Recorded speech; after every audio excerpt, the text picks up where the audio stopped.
Marco എന്ന ചിത്രത്തിൻ്റെ 22-ാം ദിവസത്തെ ഏറ്റവും പ്രധാനപ്പെട്ട കേരള ബോക്സ് ഓഫീസ് കളക്ഷൻ റിപ്പോർട്ടാണ് ഇന്നൊരു വീഡിയോ ഭാഗത്തെ. വീഡിയോയിൽ മുൻപ് വീഡിയോ ലൈക്ക് ചെയ്യുക, ചാനൽ സബ്സ്ക്രൈബ് ചെയ്യുക.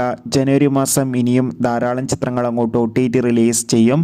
നമ്മുടെ ചാനൽ ഭാഗം പരിശോധിച്ചാൽ നിങ്ങൾക്ക് കാണാൻ വേണ്ടി സാധിക്കുന്നതായിരിക്കും. ഉണ്ണി മുകുന്ദൻ, ജഗദീഷ്, സിദ്ദീഖ് എന്നൊക്കെ പ്രധാന കഥാപാത്രങ്ങളായ ചിത്രമായിരുന്നു മാർക്കോ. ചിത്രത്തിന് അതിഗംഭീരമായ പോസിറ്റീവ് റെസ്പോൺസ് തന്നെയാണ് ഇപ്പോഴും പുറത്തുവന്നുകൊണ്ടിരിക്കുന്നത്. അതുകൊണ്ട് തന്നെ എല്ലാ സിനിമാ പ്രേമികളും ഒരേപോലെ ചിത്രത്തിൻ്റെ ഓരോ ദിവസത്തെയും ഓരോ കളക്ഷൻ റിപ്പോർട്ടും അറിയാൻ വേണ്ടി ഏറെ ആകാംക്ഷയോടെയാണ് കാത്തിരിക്കുന്നത്. ചിത്രത്തിന് ഇന്ന് 22-ാം ദിവസവും കേരളത്തിൽ മികച്ചൊരു ബുക്കിംഗ് ആണ് നടന്നത്. അതുകൊണ്ട് തന്നെ ഇന്ന് മാത്രം മാർക്കോ എന്ന ചിത്രം ഏകദേശം 20 ലക്ഷത്തിൻ്റെ അടുത്ത് വരെ കളക്ഷൻ നേടിയെടുക്കുമെന്നാണ് ട്രാക്കിംഗ് റിപ്പോർട്ടുകൾ സൂചിപ്പിക്കുന്നത്. എന്തായാലും കാത്തിരിക്കാം ചിത്രത്തിൻ്റെ കൂടുതൽ ബോക്സ് ഓഫീസ് കളക്ഷൻ റിപ്പോർട്ടിനായി. അടുത്തൊരു വീഡിയോയിൽ കാണും വരെ ബൈ.